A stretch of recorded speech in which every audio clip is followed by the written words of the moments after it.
안녕하세요. 여러분들의 친정 어머니, 시어머니께서는 어떤 화장품을 쓰시나요? 좋은 브랜드들이 많지만 유독 설화수라는 브랜드가 인기가 많은 것 같아요. 저희 친정엄마도 설화수만 쓰시는데요. 친정엄마의 화장대를 보면 제 시어머니의 망언이 떠올라 어이없는 헛웃음이 나곤 합니다. 저는 자매입니다. 위로 언니가 있어요. 제 친정언니는 저보다 늦게 결혼을 했지만 그만큼 심사숙고해서 신랑을 골랐는지 성격도 참 좋고 능력 있는 형부입니다. 형부 덕분에 언니 결혼 전부터 저랑 남편 부부 동반해서 제주도 여행도 몇 번 갔다 왔고 생일이며 기념일에 형부로부터 선물도 참 많이 받았네요. 꼭 물질적인 게 중요한 게 아니라 처가 가족들을 챙겨주는 그 마음이 얼마나 고마운지 몰라요. 그리고 저희 친정아빠가 오래전 병환으로 앓다가 돌아가셔서 친정엄마 홀로 계시는데 그런 장모님을 형부가 참 잘 챙겨주세요. 형부네 부모님이 미국에 계시기 때문에 한국에 엄마 있다고 생각한다면서 정말 저희 친정엄마를 장모님이라고 안 하고 엄마라고 부르더군요. 그렇다 보니 아무래도 친정 분위기가 참 좋아요. 다 같이 모이면 웃음 끊길 날이 없고 또 친정엄마랑 형부가 저희 아이들도 잘 봐주시기 때문에 제 남편도 처갓집 가는 걸 좋아합니다. 그러면서 자연스럽게 시댁에서 트러블이 생기기 시작했죠. 친정에 너무 자주 가는 거 아니니? 갈 때마다 우리 아들이 운전 다 할 텐데 기름값에 용돈에 서로를 위해 자제 좀 하는 게 어떻겠니? 시어머니 화법이 원래 상대방이 들어서 기분이 나쁘고 말고는 잘 고려하지 않는 분이시라 시아버지랑도 마찰이 많고 자식들이랑도 사이가 그닥 좋지 않으십니다. 나름대로 고상한 이미지를 연출하시지만 굉장히 시샘도 많고 또 기본적으로 며느리들을 무시하세요. 아들 둘만 키우셔서 그런가? 딸의 입장을 전혀 헤아리지 못하시고 그저 자기 자식들이 아깝다고만 생각하십니다. 한 번은 어머님이 저녁 반주를 하시다 너무 취하셨는지 눈물을 흘리시더라고요. 결과적으로다가 난 자식 농사 잘 못 지었어. 아들들을 잘 키웠는데 며느리들을 제대로 못 봤잖아. 전부 마음에 안 들어. 그 말에 저랑 동서가 엄청 충격받았죠. 다음날 저희가 서운하다고 했더니 어머님은 전혀 기억을 못 하시더라고요. 일부러 기억 못 하시는 척 하시며 하고 싶은 말을 하셨을지도요. 아무튼 저희가 한 달에 두세 번 정도 친정에 가서 밥을 먹으니 시어머니가 기분이 나쁘셨던 거죠. 저희 가족과 친정 어머니 모두 모 광역시에 살고 시댁은 수도권이라 차로 2시간 넘게 걸리거든요. 그래서 한 달이나 2달에 한 번씩 가니 시어머니 입장에서는 차별받는다고 생각하실 거고 저희가 미우실 법도 합니다. 하지만 반대로 시댁이 가까우면 시댁을 자주 가겠죠. 지리적으로 가까운 걸 어떡하나요? 시어머니 눈치 보며 안 갈 수도 없는 노릇이고 아이들도 외할머니랑 이모부를 너무 좋아하는걸요. 솔직히 말해 시댁에 가면 일단 저는 자리에 앉을 수가 없습니다. 도착하자마자 소매 걷어붙이고 이래야 하고 어머님도 짠순이 스타일이셔서 저희 온다고 따로 식자재를 사시거나 하는 것 없이 그냥 있는 걸로 대충 때우자고 하십니다. 용돈도 많이 밝히시고 저희 애들한테도 자상한 할머니가 아니십니다.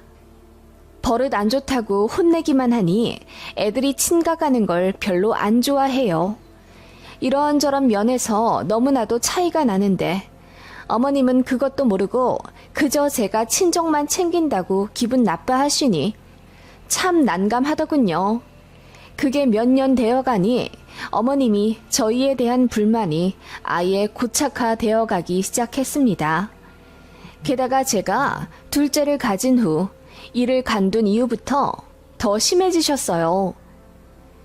요새는 맞벌이가 필수라던데 우리 아들 혼자 일해 가족들 먹여 살리려면 힘들겠다.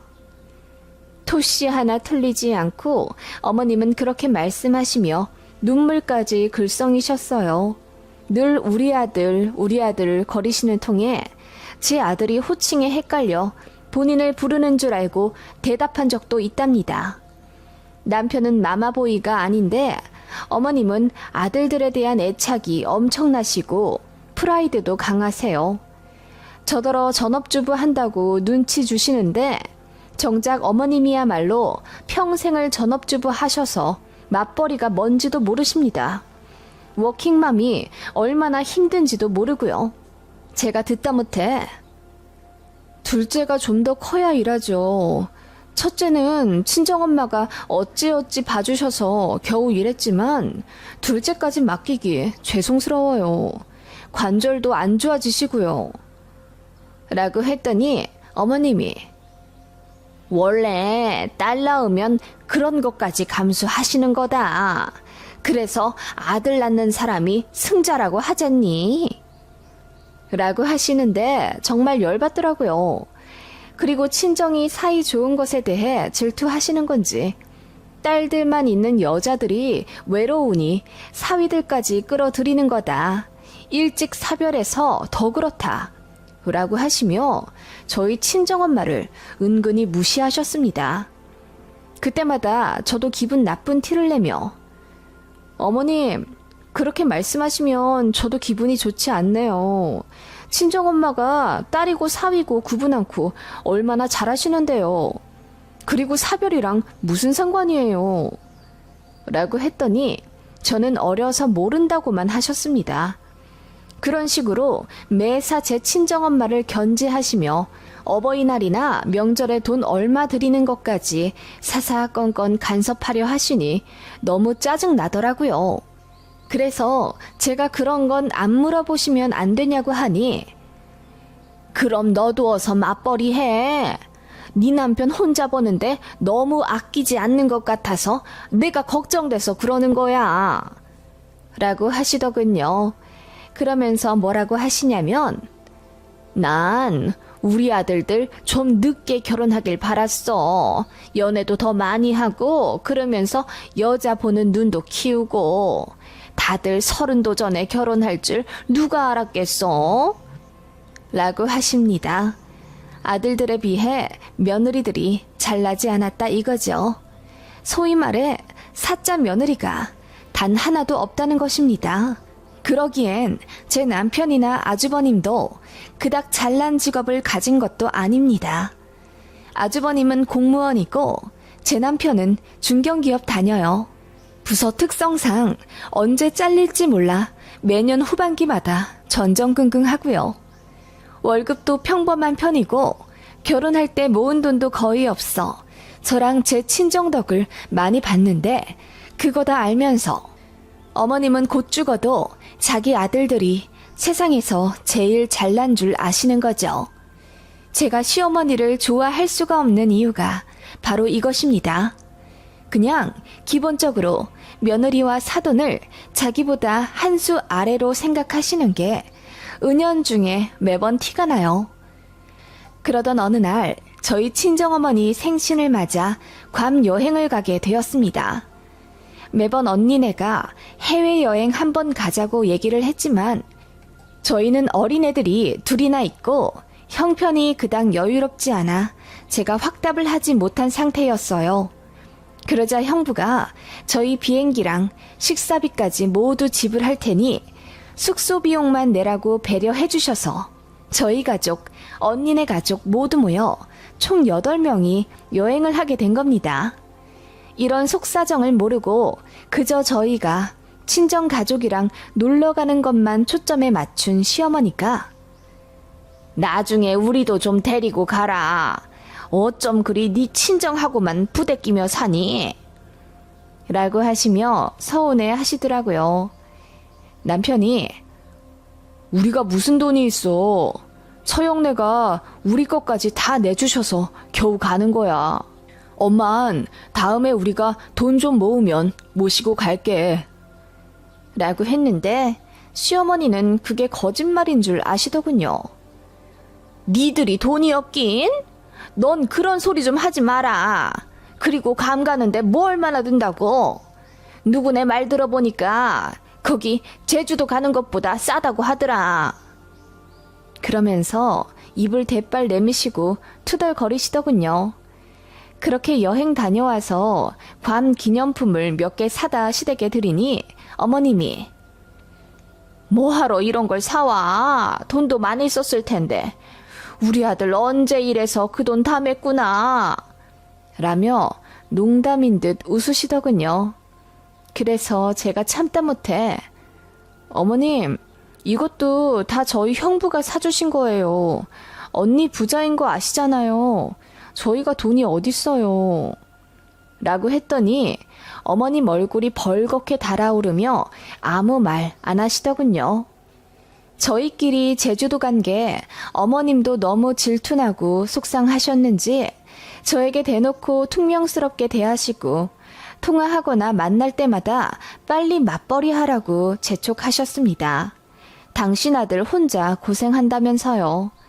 그때마다 둘째 좀 키우고 일한다고 앵무새처럼 얘기해도 어머님 역시 저희 친정엄마가 근처에 사시지 않느냐는 말을 똑같이 앵무새처럼 답하셨죠. 고부관계는 절대로 풀리지 않는 수수께끼라는 것을 점점 실감케 하던 날들이었습니다. 그러던 어느 날 명절 시댁에 가서 있었던 일입니다. 바로 이날 잊혀지지 않는 사건이 터지게 된 거죠. 시댁에 다 같이 모여 앉아 저녁을 먹으며 TV를 보고 있었습니다. 화장품 광고가 나오더군요. 설화수 팩트였습니다. 그거 보고 제 아들이 우리 외할머니가 얼굴에 바르는 거다 라고 했어요. 그러자 시어머니가 너희 외할머니가 저걸 바르셔?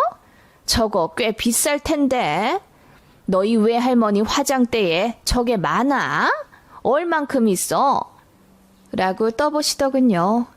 그러자 제 아들이 팔을 양껏 벌리며 이따만큼 있어요 라고 했어요. 물론 과장이었죠. 친정엄마 기초가 설화수이긴 하지만 대여섯 개 있을 뿐입니다.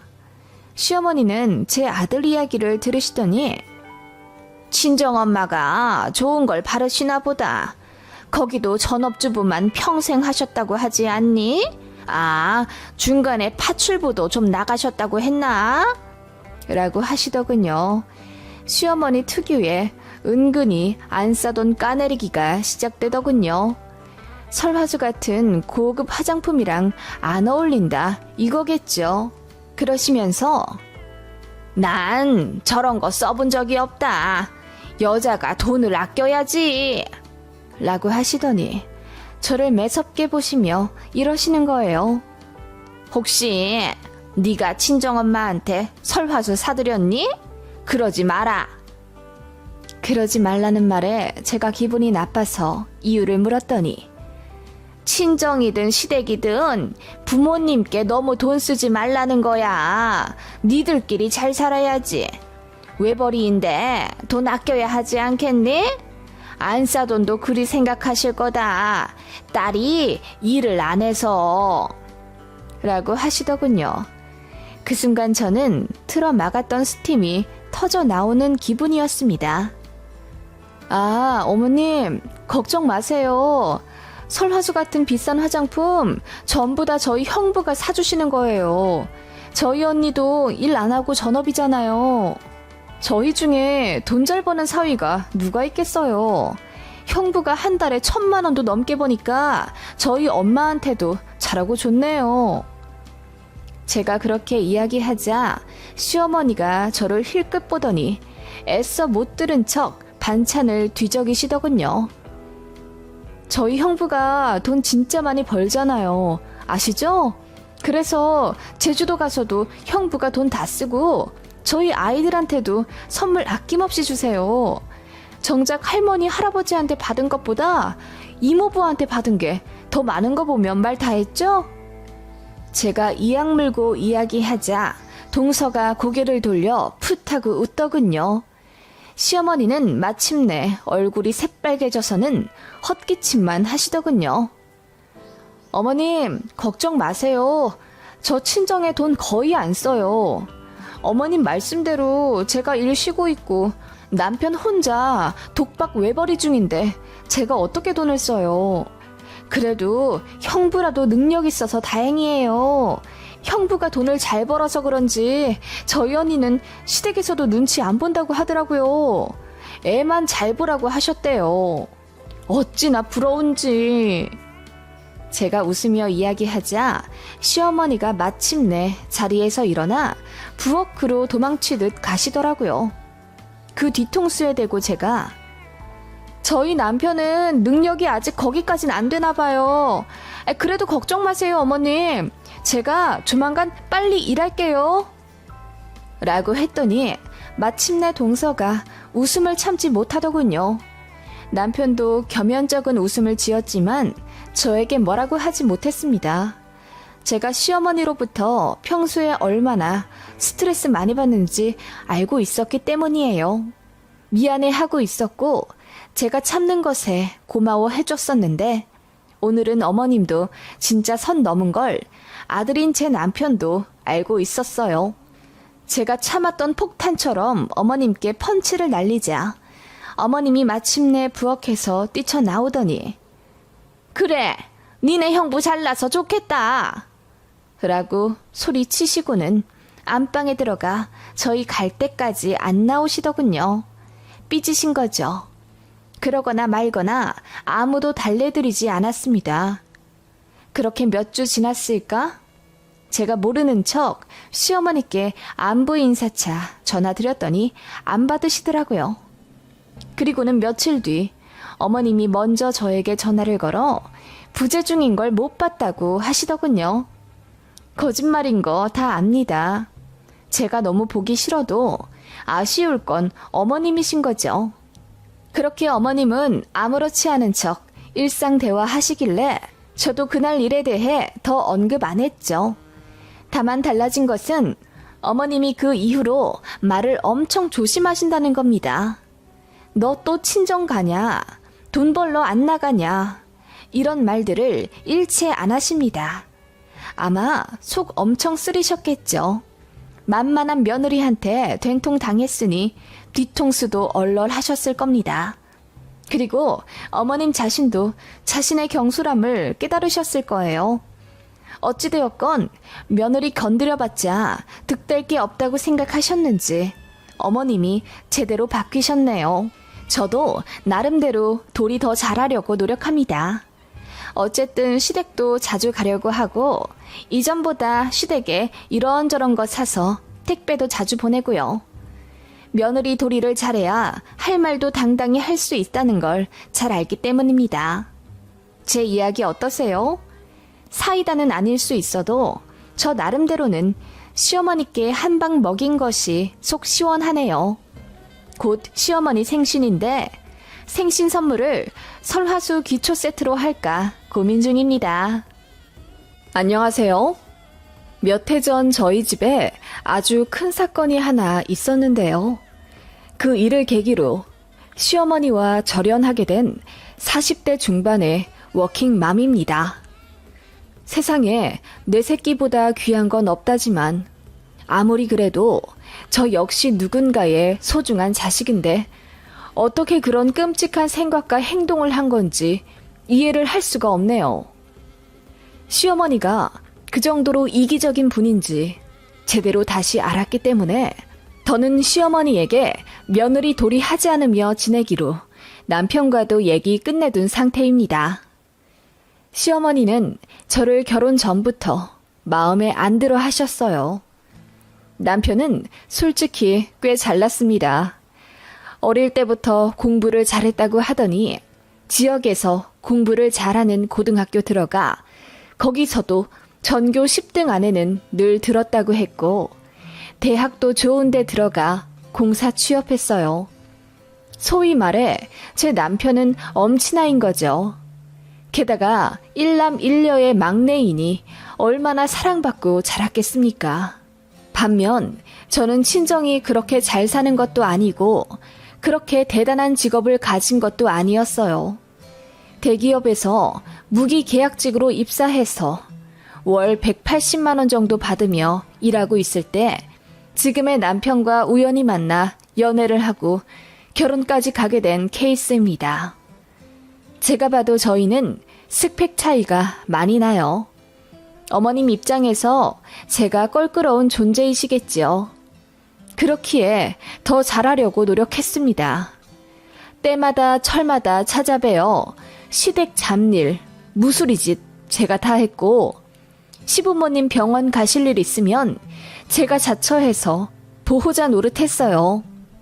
그래서 어머님 아버님도 저를 많이 의지하셨고 스마트폰 조금이라도 안 되면 저에게 해결해달라고 전화하시거나 관공서 일로 왔다 갔다 해야 하면 저를 찾으셨죠. 저도 싫은 내색 하나 안 하고 시부모님 위해 정성을 다했어요. 그렇게라도 하면 어머님이 저를 좀 가족으로 인정해주지 않으실까 기대도 있었고요. 처음에는 제가 전화를 드려도 어머님이 더 차갑게 구시며 며느리라고 안부 인사하는 거니? 필요 없다. 안 해도 된다. 하시며 10초도 안 되어 끊으셨거든요. 그래도 제가 더 애교스럽게 굴며 가까이 가려고 하니 나중에는 마음을 좀 여셨어요. 그럼에도 마음 한켠엔 늘 아들이 아깝다는 생각이 들어서인지 내 아들 아침밥 잘 챙겨줘라. 계절마다 옷 좀 잘 챙겨 입혀줘라 등의 잔소리가 있으셨죠. 그래도 어머님 입장 많이 이해하니 참았습니다. 어머님은 나이 많은 어르신이고 냉정하게 생각해도 제가 기우는 결혼을 했기 때문에 어느 정도 감내해야 한다고 생각했거든요. 뭐 그런 결혼 생활을 했어요. 그래도 남편이 저에게 참 잘해주고 아이들도 너무나 예뻤기 때문에 제가 이룬 가정에 만족하며 행복한 생활을 한 편입니다. 남편은 너무 바빠 늘 야근인데 양가 어른들도 멀리 사시고 주변에서 아무도 도와줄 사람이 없기에 힘든 워킹맘이었지만요.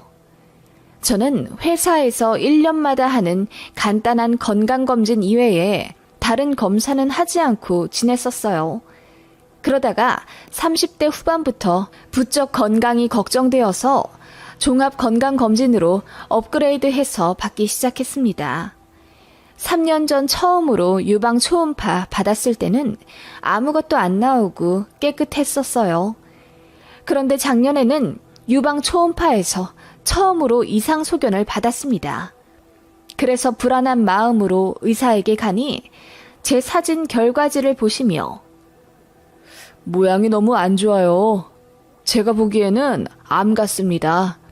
대학병원 가셔서 2차 검사 받아보세요. 소견서 드리겠습니다. 라고 하시더라고요. 그 말을 듣자마자 하늘이 무너지는 기분이 들었습니다. 딱히 증상도 없었고 오히려 건강한 편에 속했던 저였는데 유방암이 의심된다는 의사의 말이 청천벽력이었기 때문입니다. 소견서를 받아서 병원 밖을 나오는데 눈물이 하염없이 흐르더군요. 바로 남편에게 전화해서 엉엉 울며 이야기하니 남편도 깜짝 놀라 그날 직장도 빨리 정리하고 일찍 퇴근하더라고요. 아이들 앞에서는 최대한 티 안 냈고 아이들 잠들자마자 남편이랑 두 손 꼭 잡고 울었네요. 괜찮을 거야. 만약 암이라고 하면 치료하면 되지. 요즘 의술 좋잖아. 걱정하지 마. 남편의 격려에 오히려 눈물이 더 나는 이유는 무엇이었을까요? 가정을 꾸리고 나니 죽음이 그 무엇보다 두려워지는 것 같습니다. 그렇게 정밀검사를 최대한 빨리 잡았는데도 일주일 뒤였습니다. 혹시 모르니 양가에 알리기 싫었는데 제 남편이 저 없는 사이 저희 친정 어머니랑 시어머니께 각각 전화를 드렸더라고요. 친정엄마는 전화로 펑펑 우시더니 검사 받으러 같이 동행하신다며 짐 싸서 올라오신다는 걸 제가 겨우 말렸습니다. 반면 시어머니는 제 남편에게 전화를 받았음에도 저에게 아무 연락이 없으셨어요. 제가 직접 드리지 않아서 화가 나신 건가 싶어서 전화를 들었죠. 어머님, 아이 아빠가 전화를 드렸다고 하더라고요. 제가 나중에 정밀검사 이후에 알려도 늦지 않는다고 했는데. 그래, 얘기 들었다. 암일 수도 있다고? 네, 어머님. 모양이 많이 안 좋다네요. 보통 모양 안 좋다고 나오면 99% 암이라더라. 에휴, 네 나이가 몇인데 벌써 유방암이냐? 어머님은 그렇게 짜증 섞인 말투로 저에게 화를 내셨습니다. 워낙 시니컬하고 저에게 무정한 편인 시어머니이신 건 알았지만 솔직히 예상도 못한 반응에 머리가 하얘졌던 것 같아요. 네? 전혀 증상이 없고 유전적으로도 병력이 없어서 아예 생각을 못했어요. 한 가정의 아내이자 엄마면 네 몸을 누구보다 잘 챙겨야지. 어떻게 그렇게 멍청해? 치료도 치료지만 만약 잘못되어서 죽기라도 하면 네 가족들은 어떻게 되겠니? 아무리 생판 남이라도 누군가가 암일 수도 있다고 하면 팔자 눈썹을 하고 걱정을 해주는 게 정상 아닌가요? 시어머니는 자신의 며느리가 암일 수도 있어 정밀검사를 받는다는데 거기다 대고 대뜸 성질부터 버럭 내시더군요. 그렇게 몇 분 정도 혼자 화도 내고 한탄도 하시다가 아유, 난 모르겠다. 너 알아서 해라. 죽네 사네 울고불고 하면서 괜히 네 남편 힘들게 잡지 말고 조용히 검사받고 결과 나오면 얘기해라. 라고 하시더니 전화를 딸깍 끊으시더군요. 그렇게 통화가 끝나고 나서야 눈물이 비오듯 흘렀습니다. 며느리가 암이라는 게 믿겨지지가 않아서 이러시는 건가? 너무 걱정이 되면 화가 나시는 건가? 오만 생각이 다 들었네요. 그래서 남편에게 얘기했습니다. 시어머니께 전화 드렸더니 이런 반응이셨다고요. 그랬더니 남편이 착잡한 듯 얼굴을 쓸어내리더니 신경 쓰지 말라더군요. 자기 엄마는 원래 마음에 없는 표현을 잘한다고요. 그렇다기에는 남편이랑 제 아이에게는 애정 표현 잘 하시거든요. 남편은 뭔가 느낀 게 많아 보였지만 제 앞에서 애써 참는 듯 보였습니다. 아무튼 그렇게 정밀 검사까지 마쳤습니다. 제발 아니길 빌었는데 제 기도가 무색하게도 암이 맞다더군요. 전화로 알려준 간호사 말이 최대한 빨리 치료 방법을 상의하고 입원해야 하니 3일 안에 다시 내원하라더군요. 전화 끊자마자 남편에게 알렸고 남편은 조퇴를 하고 저에게 와서 제 손을 잡고 울었습니다. 그야말로 초상집 분위기였고 친정 엄마까지 집에 오셨죠. 일단 수술이고 항암이고 받으려면 집을 자주 비워야 하니 엄마가 대신 아이들 등하교며 밥 차려주는 걸 도와주시겠다 하셨거든요. 제가 시댁에 알려야 하지 않겠냐고 남편에게 물었더니 남편 표정이 급격히 안 좋아지더군요. 그러더니 알아서 하겠다고 했습니다. 남편이 분명 시댁에 알렸을 것 같은데도 시댁은 저에게 전화 한 통 없었죠. 심지어 병원에 가는 전날까지 말입니다. 너무 서운했어요.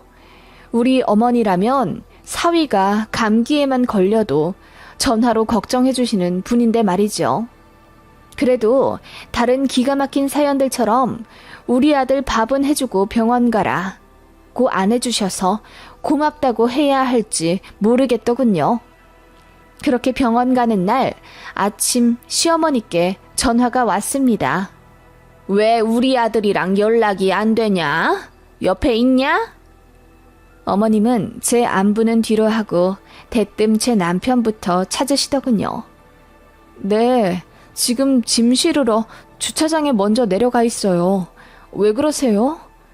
전화 좀 받으라고 해라. 급한 일이니까. 어머님은 그렇게 당신 할 말만 하고 바로 끊으시더군요. 너무 황당했어요. 암에 걸린 며느리에게 괜찮냐, 잘 될 거다 한마디 하는 게 그렇게 어려우신 건지요. 기가 막혀 헛웃음이 나는 찰나 안방에서 희미한 진동 소리가 들렸습니다. 남편이 어차피 다시 집에 올라올 거였기 때문에 핸드폰을 두고 내려갔더라고요. 아무 생각 없이 남편 핸드폰을 봤는데 시어머니로부터 부재중 전화가 10통은 와 있더군요.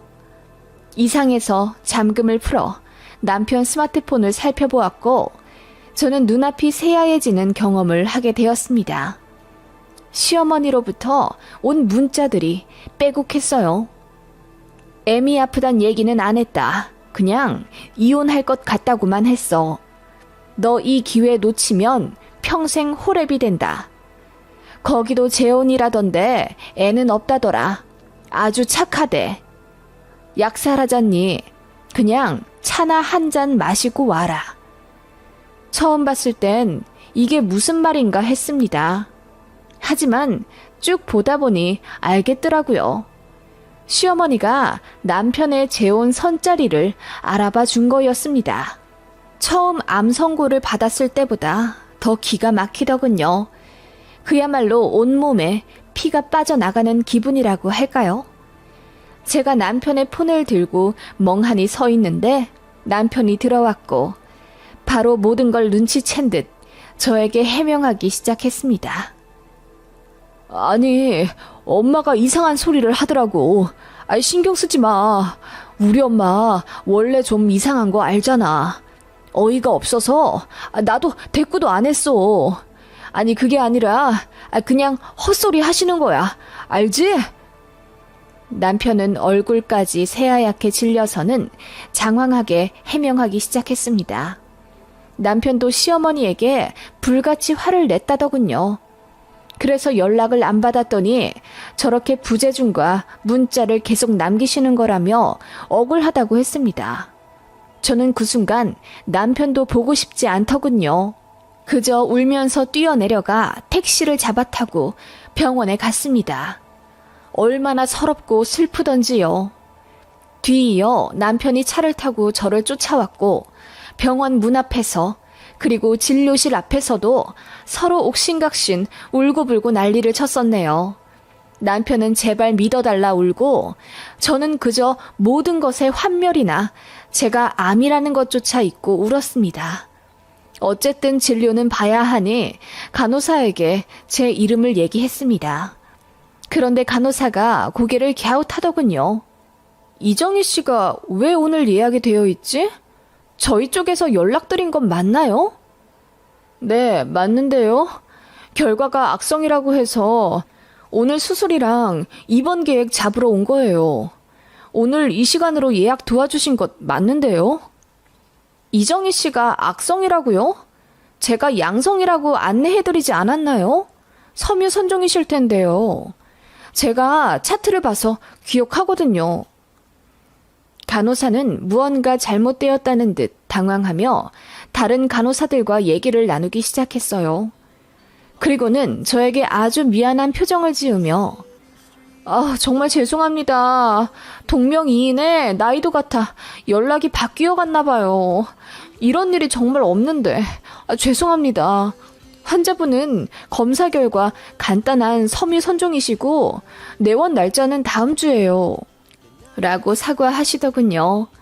그 말에 저는 사람들이 쳐다보는 것도 있고 주저앉아 펑펑 울었습니다. 암이 아니라는 안도감, 시어머니에 대한 배신감 등이 복잡하게 얽혀 그야말로 눈물이 장대비처럼 쏟아졌죠.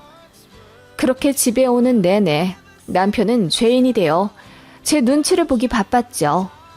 저는 시어머니를 도저히 용서할 수가 없었습니다. 그래서 남편에게 이야기했죠. 내가 어떤 기분이 들지 상상해봤어? 아주 참담한 심정이야. 시댁으로부터 반대당하는 결혼을 했지만 그래서 더 노력했어. 어머님이 나를 무시하셔도 잘하려고 노력했다고. 당연히 알지. 그걸 내가 왜 모르겠어. 정말 미안해. 당신이 미안할 일이 뭐가 있겠어. 진짜 그 소개팅에 나갈 것도 아니었는데. 설마 나가려고 했어? 그러자 남편 눈이 튀어나올 듯 깜짝 놀라며 무슨 그런 말도 안 되는 소리를 하냐고 하더군요. 난 앞으로 어머님 못 보고 살 것 같아. 판도라의 상자를 열어버리고 난 후에는 이전처럼 돌아갈 수 없다는 거 알지? 그게 싫으면 지금 이혼해. 남편은 제 말이 무슨 뜻인지 알겠다며 그저 제가 마음 가는 대로 하라고 하더군요. 그때 시어머니께 바로 전화가 왔습니다. 네, 어머님. 아들이 연락이 너무 안 되는구나. 그래, 입원했니? 병원에서 뭐라든 수술하면 살 수 있다고 해? 어머님, 그게 궁금하시긴 한 거예요? 제가 혹시라도 살까봐 걱정되시는 건 아니고요? 뭐? 예, 넌 무슨 말을 그렇게 하니? 어머님은 제가 암이라는데도 걱정 한번 안 하셨잖아요. 내가 그랬냐? 그야 너무 당황스러우니까 그랬을 수도 있지. 네 걱정을 왜 안 해? 시어머니는 싸늘한 제 공격에 당황한 듯 말을 더듬으시더군요. 어머님, 아이 아빠한테 재혼자리 알아봐 주셨다면서요? 제가 묻자 시어머니가 깜짝 놀란 듯 아무 말 안 하시더군요. 그러더니 아니 그걸 네가 어떻게... 아니 그냥 나는 별 생각 없이 예, 너도 내 심정 되어봐라. 네 걱정도 되긴 하지만 병수발 들고 호랩이 될 수도 있는 우리 아들이 불쌍하잖아. 라며 해명을 하시더군요. 어머님, 제가 그동안 잘해드린 건 아무것도 아니었나 봐요. 저는 어머님 마음에 들려고 어머님 모진 소리 다 참아내가며 착한 며느리 되려고 노력했는데요. 그야 그렇지. 그런데 제가 암 걸려서 죽을지도 모르니 대번에 버리려고 하셨어요? 어떻게 사람 마음에 이렇게 대못을 박으실 수가 있어요? 그게 아니라 나는 우리 아들이 걱정이 되어서 그런 거지. 생각을 해봐라. 너는 땅에 묻히면 그만이지만 우리 아들은... 그런데 어떡하죠? 어머님, 저 암이 아니라네요. 어머님 좋다 말았네요. 제가 깔깔거리고 웃자 시어머니가 당황해서 횡설수설 하시더군요. 어머님, 저 암 아니라고요. 어머님 아들 옆에 똥칠할 때까지 붙어있게 생겼는데 어떡해요? 큰일 났네요. 뭐? 아니 그럼 잘됐지 뭐. 다행이구나. 저야 다행이지만 어머님은 입장이 많이 곤란해지시겠는데요? 제가 다 알아버렸으니까요. 이제 전처럼 착하고 순한 며느리는 없을 거예요. 그 며느리 오늘부로 하늘나라 갔대요. 제가 웃으며 이야기했습니다. 그리고 다시는 시댁에 가지도 전화를 드리지도 챙기지도 않겠다 말했죠. 어머님 속마음을 다 알아버렸는데 제가 어떻게 이전과 같은 마음으로 어머님을 대하겠냐 물으니 시모 아무 말씀 못하시더군요. 그렇게 저는 전화를 끊어버리고 시어머니의 연락처를 차단했습니다. 그날 이후로 저는 명절이고 어버이날이고 시댁 경조사고 일절 안 갔습니다. 그전에는 시부모님의 자잘한 잔심부름, 병원 동행, 행사 챙기기 제가 다 했는데 아예 끊었어요. 남편도 제 눈치 보느라 한동안 본가 안 갔고요. 모든 사실 알게 된 시아버지가 시어머니에게 미친 듯이 화를 내셨다더군요. 그리고 친척들도 다 알게 되어 어머님은 개망신당하고 무지하게 혼나셨다고 해요. 아쉬운 건 어머님이죠. 저는 시댁 무수리짓 안 해도 되어 좋기만 한걸요. 시어머니가 저에게 계속 문자와 전화를 하려 하시지만 저는 차단했습니다. 그러자 반찬 택배도 보내시고 저 입을 옷도 백화점에서 사와 선물로 보내시더군요. 그런 일은 결혼 생활 10년 넘는 동안 처음이었습니다. 전부 반송했습니다. 그러자 이제 잠잠하시네요. 시어머니의 그 알량한 욕심과 어리석음으로 평생 수발 들어줄 며느리를 잃으신 거죠. 저는 나중에 시부모님도 모시고 살 생각도 했거든요. 시어머니가 저에게 재차 사과하겠다고 하셨지만 절대 받지 않을 생각입니다. 저는 제 시모의 행동이 도저히 용서가 안 되네요. 시모가 죽어도 장례식장에도 안 갈 겁니다.